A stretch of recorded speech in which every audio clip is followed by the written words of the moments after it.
inkuru yoba afise canke hariho information yoba afise ko hari abantu bifuza kumukura ku butegetsi kandi iyi ni inkuru sikinyoma mu Rwanda hoba hariko harategurwa indani mu gisirikare ukuntu bashobora guhirika ku butegetsi President Paul Kagame bivanye nuko intambara muri Kongo yamaze kuba esheke kuriwe kandi ibi ndabihuza na message Amerika iruka kumuha ubundi ko nawe ari umuntu yoba yirinjiye muri bya bihugu rutura ariko u Rwanda rufite president w'umukomedie pe president ashobora kugarariza Trump rumva ngira ashatse kwereka isi yose ko yoba arinzwe ko yoba akomeye ubu indege ama helicopter mu kirere ca Kanombe yari yakomeje yari menshi umutekano mu kirere wari ukomeje abamwe ati bupu ari kanga umutekano muke wiwe hari amakuru ariko aranugwanugwa. Yes, turamakuje cyane abantu mwese mudukurikirana bari mu Burundi hanze y'u Burundi ndavuga Amerika, South Africa, Somalia, Canada, Australia no satandukanye.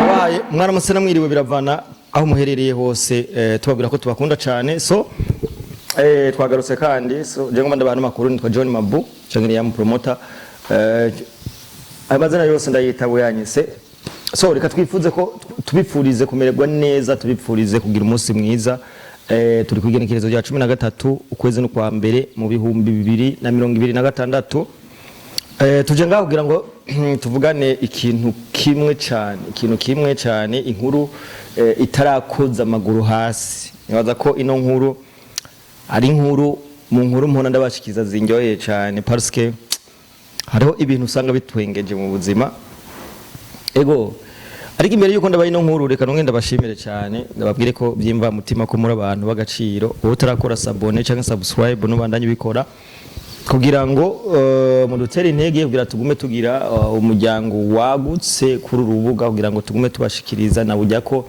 biraryoshe iyo uriko urakina utirorera cyangwa biraryoshe gutamba utirorera siko bantu b'Imana tugatongere tubabwire ko tubakunda cyane so uyu munsi rero nta makuru menshi mfise canke ikiganiro kirekire nza gukora ni juste inkuru inshise ku nyene iyo nkuru jirantwenza parce que sinarinzi ko muri Afrika dufise ba Trump sinarinzi ko muri Afrika dufise ba Putin so inkuru yindi rero ni yaho hakujya ngaho mu Rwanda aho President Paul Kagame yaraherutse yaramaze imisi ari mu Bufaransa kujya amafaranga murazi neza ko ikibazo cy'amafaranga kuri wata kibazo murazi ko muri Kongo hari abantu bariko baramupfira muri Kongo hari abantu bariko barapfa kubera we muri Kongo hari abantu bariko baramwibira ubutaraguma yegeranya so nibaza ko kugenda ibihugu canke gutembera n'umuryango ataco biba bimubwiye bivanye nuko amaze kuyubaka ego so atari bimeze gute cyane ariko imbere yuko nzana ino nkuru turakora subscribe banzu bikore umuntu w'Imana banzu bikore kugira ngo tusangire ino nkuru turabire hamwe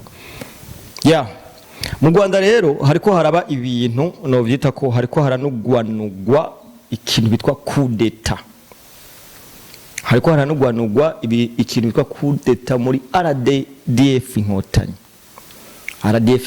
ubushize murazi ko habaye ikibazo cy'ukuntu President Paul Kagame azosubirizwa Janet Kagame yaramaze kubona ko umugabo wiwe ubundi yamaze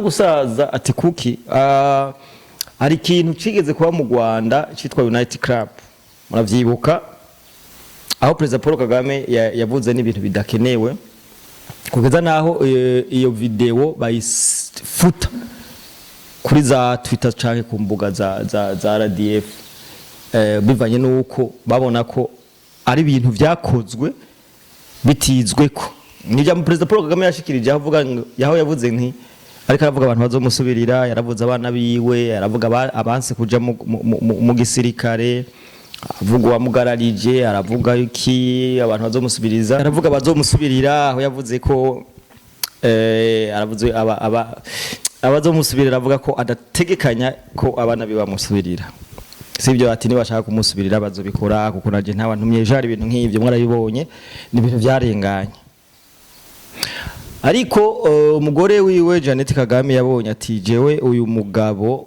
ifariko yuba yashaje kuko asiga avuga ibintu usanga harimo n'amastress cyane, asigavuga ibintu bidatonze, asigavuga ibintu sinzi ukuntu bimeze ukuntu, ari naco gituma habaye itegeko rifuta amajambo yose ari yavuze.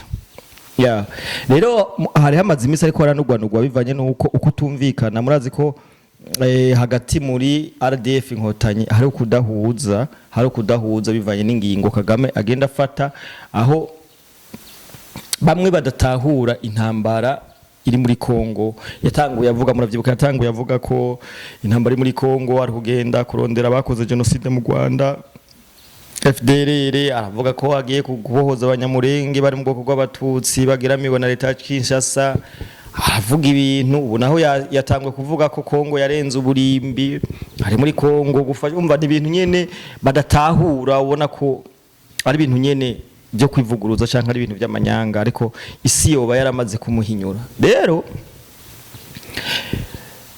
hariya ndani muri government ya Kigali cyangwa muri RDF Inkotanyi hariho ukuntu bariko baramukarikira cyangwa baba bashaka kumusubiriza cyangwa baba bashaka kumukubita ku detajya ndani. Iyo rari rero mu Bufaransa i Paris mu karuhuko bambwira ko uno munsi ariho yashitse, rero iyo umuntu yikanga umutekano we muke, ni ryambere mu mateka y'u Rwanda cyangwa mu mateka kuva Paul Kagame ashitse ku butegetsi, ni ryambere ukuntu ashitse Kanombe waminga wa mutekano wa Putine, umutekano wo mu kirere, indege, biki. Urabona neza ko ari ibintu nyene, hari inkuru yoba afise cyangwa hariho information yoba afise ko hari abantu bifuza kumukura ku butegetsi. Kandi iyi ni inkuru sikinyoma. Mu Rwanda hoba hariko harategurwa indani mu gisirikare ukuntu bashobora guhirika ku butegetsi President Paul Kagame bivanye nuko intambara muri Kongo yamaze kuba esheke kuriwe, kandi ibi ndabihuza na message Amerika iheruka kumuha. Ubundi umuzungu ntashobora kuza mu ishusho y'umuzungu, arashobora gukoresha abanyarwanda ubwabo kugira ngo bakore afere yo gukura President Paul Kagame ku butegetsi. Rero iyi ni deal yoba ikirakinwa n'abanyamerika bivanye no gukora message bamuhaye kugeza n'isaha. Paul Kagame agomba atume intambara y'akarere bivuze intambara y'akarere, ibiyaga bigari, ibihugu bigize ibiyaga bigari barashobora kuja mu ngwano. Muriko murabona ukuntu Tanzania yamaze kwinjira, Angola, South Africa, urabona Kenya iri kurande rwa M23, Uganda nuko nyene, mugabo nuko bahora babigira mu mpisho, ariko turabize neza kariyo bari bose, kariyo bari. Rero Kagame arashobora umwanya n'umwanya guhirikwa ku butegetsi, kubera ko nabonye ibinyamakuru byo mu Rwanda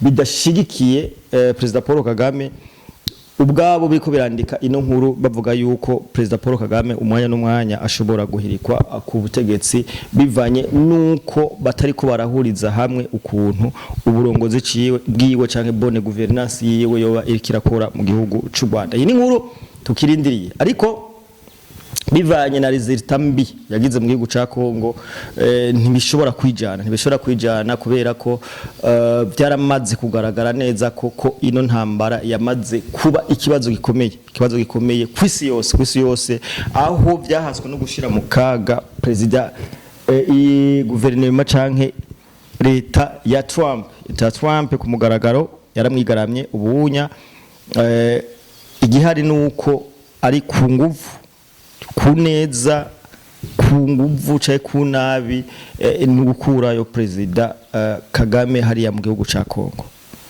Iyi ni nkuru rero iriko irasirikira umwanya n'umwanya. Murashobora kumva President Paul Kagame yahirizwe ku butegetsi abikorewe n'abasirikare, abikorewe n'abasirikare, kubera ko ntibariko baratahura abana b'u Rwanda nuko ubundi amamedia atabivuga yo mu Rwanda, nuko amamedia ari limite ku makuru atanga.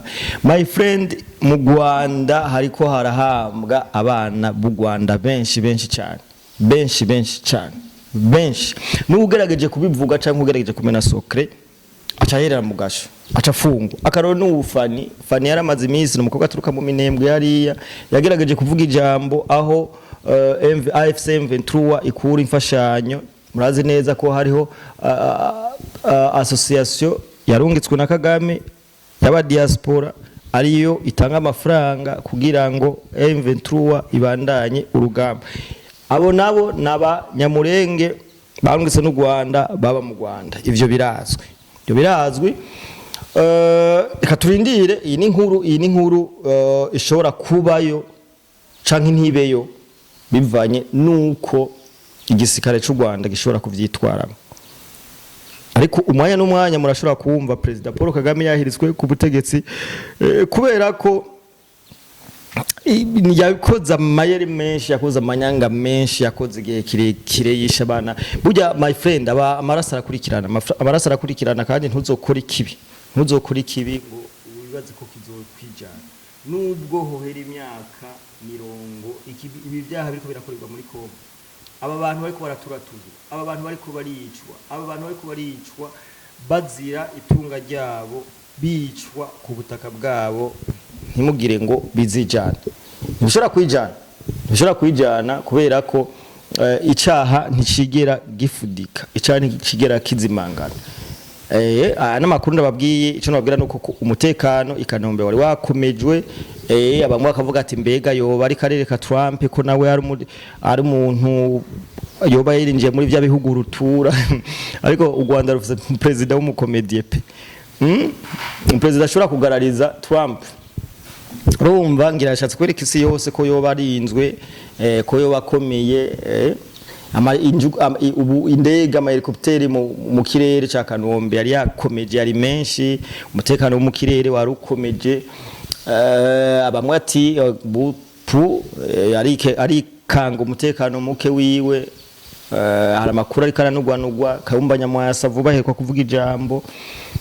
Kayumba Nyamwasa murazi ko yahoraze ari umuntu akomeye muri RDF Inkotanyi. So namakuru tukicegeranya tukibatohoreza kugira ngo tumenye by'ukuri bino bintu biriko bijahe, bino bintu biraherera he. Bandanye wotarakura subscribe bandanye yikora kugira ngo ino nkuru canke amakuru tubaha atazoza bacika. Twongera tubibutsa ko muri Buja Fast tuko turabakorera application.